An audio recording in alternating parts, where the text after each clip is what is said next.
Assalamualaikum warahmatullahi wabarakatuh. Mahasiswa yang dirahmati Allah Subhanahu wa taala, kali ini kita akan membahas tentang fikih zakat. Yang pertama yaitu definisi zakat.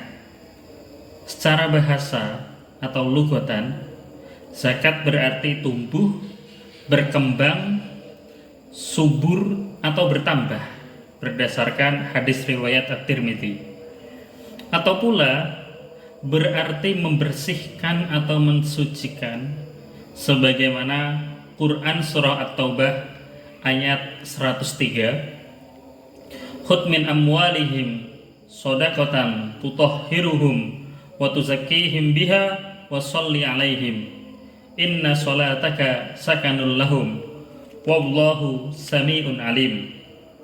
Ambillah zakat dari harta mereka guna mensucikan dan membersihkan mereka, dan doakanlah mereka, karena sesungguhnya doamu adalah ketentraman bagi mereka.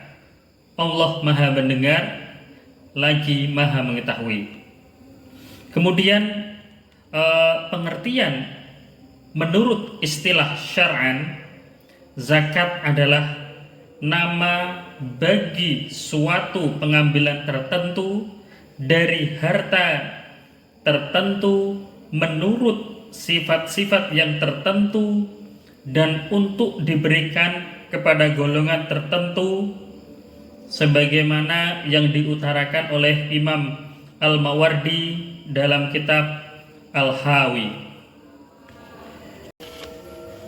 Kemudian hikmah zakat yang pertama yaitu dapat mensucikan diri pribadi dari kotoran dosa, memurnikan jiwa, menumbuhkan akhlak mulia, menjadi murah hati, peka terhadap rasa kemanusiaan, dan mengikis sifat bakhil serta serakah. Kemudian yang kedua, membantu orang miskin dan menutup kebutuhan orang yang berada dalam kesulitan dan penderitaan. Kemudian yang ketiga, memberantas penyakit iri hati, rasa benci, dan dengki dari diri orang-orang di sekitarnya. Yang keempat, dapat menunjang terwujudnya sistem masyarakat Islam yang berdiri atas prinsip-prinsip ummatan wahidah. Yang berikutnya yaitu menjadi unsur penting dalam mewujudkan keseimbangan dalam distribusi harta.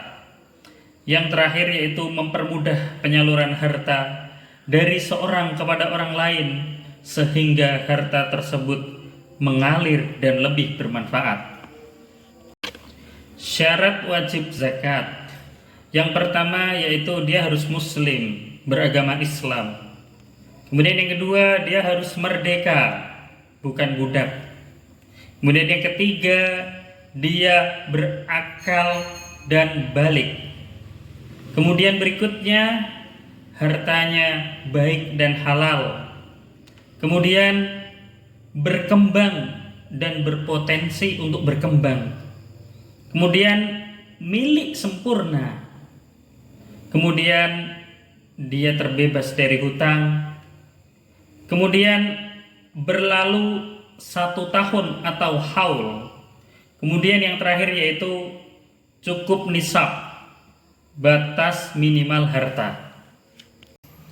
Baik, berikutnya yaitu penerima zakat atau mustahik, sebagaimana Quran surat At-Taubah ayat 60, innamas shadaqatu lil fuqara'i wal masakini wal amilina 'alaiha wal mu'allafati qulubuhum wa fir riqab wal gharimina wa fi sabilillahi wa badis sabil fariidatan minallah wallahu alimun hakim. Yang pertama yaitu fakir.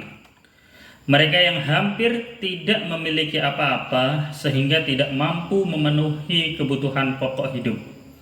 Kemudian yang kedua yaitu miskin. Mereka yang memiliki harta namun tidak cukup untuk memenuhi kebutuhan dasar untuk hidup.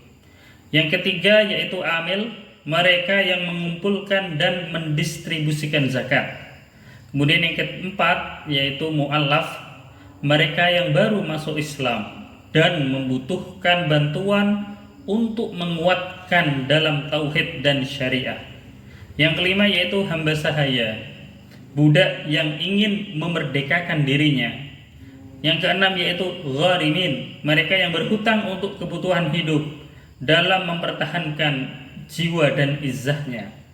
Yang tujuh yaitu fi sabilillah, mereka yang berjuang di jalan Allah Subhanahu wa taala seperti dalam bentuk dakwah dan jihad dan sebagainya.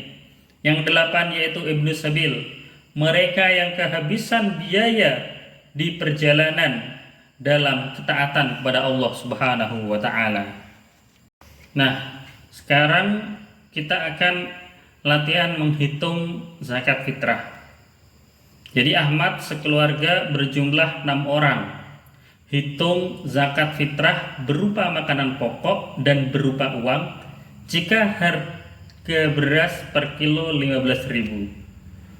Kalau uang 2,5 kali 15.000 kali 6 juga sama dengan 225.000. Kemudian beras 2,5 kilogram kali 6 jiwa sama dengan 15 kilogram.